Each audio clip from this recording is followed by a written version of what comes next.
Sebelum video ini dimulai, jangan lupa diklik like, subscribe, bagikan video ini dan follow Instagram kami @busam.tv serta YouTube-nya supaya kalian gak ketinggalan video lainnya.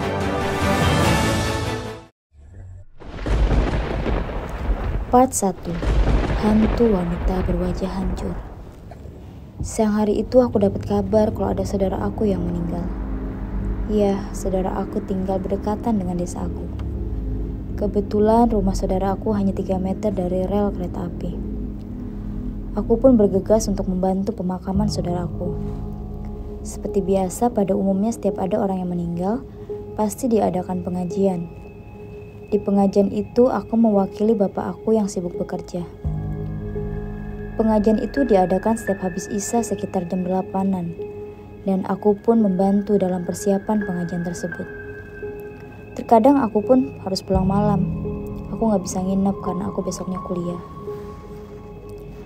Hingga pada suatu malam, jam sudah menunjukkan hampir 12 malam. Aku keasikan ngobrol dengan saudara-saudara aku yang berkumpul di situ. Tadinya aku pengen pulang agak sorean, cuman karena gak enak dengan saudara aku buat minta izin untuk pulang karena lagi pada asik ngobrol, hingga pada suasana saudara-saudara aku udah mulai jenuh dengan obrolannya. Aku pun meminta izin untuk pulang. Untuk perjalanan pulang, aku bisa melewati jalan di kampung dengan berjalan kaki sekitar 1 jam. Akan tetapi, kalau lewat rel kereta api, aku bisa nyampe 20 menit. Karena aku udah berat banget matanya dan pengen cepat pulang, aku pun memutuskan untuk lewat rel tersebut.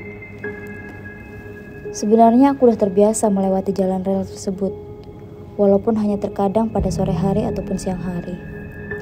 Karena masih banyak warga yang beraktivitas ataupun orang mencari rumput untuk pakan ternaknya. Dan sebuah kejadian aneh pun terjadi. Malam itu begitu sepi, gak seperti biasanya.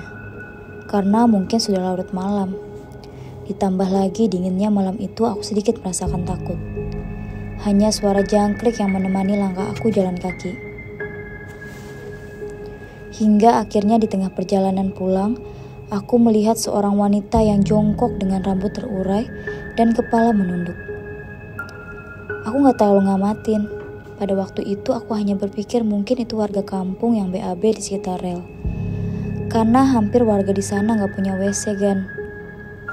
Setelah aku melewati si wanita itu dengan sedikit rasa penasaran, aku menengok ke samping.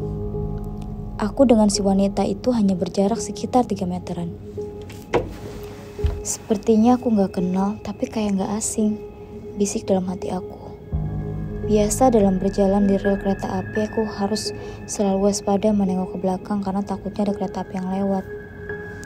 Kenapa kok si cewek boker gak di tempat biasa orang boker dalam hati aku? Biasanya warga di situ biasa boker di bantaran pondasi samping rel. Soalnya aku pernah berjalan di rel kereta api sore waktu gerimis, dan aku lihat ada cewek yang boker, kebetulan wajah aku tutupin pakai payung biar gak kelihatan sambil melirik si cewek. Hehehe. Kembali ke topik kan.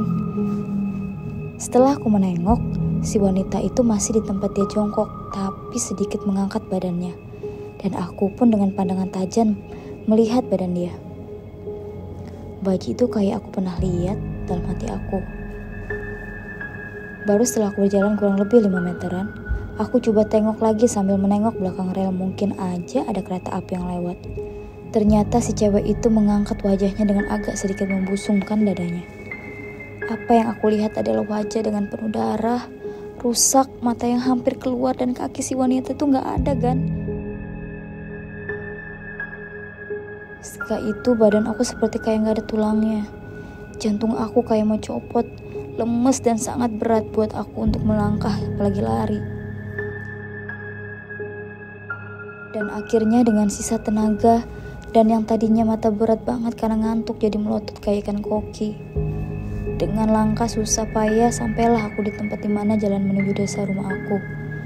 Dan beberapa menit kemudian aku melihat lampu jalan udah kelihatan jelas. Itu tandanya aku udah dekat dengan jalan menuju ke rumah. Aku lanjut melangkah kaki dengan cepat. Untung aja gak pingsan di tengah rel. Bisa mati ketabrak aku dalam hatiku.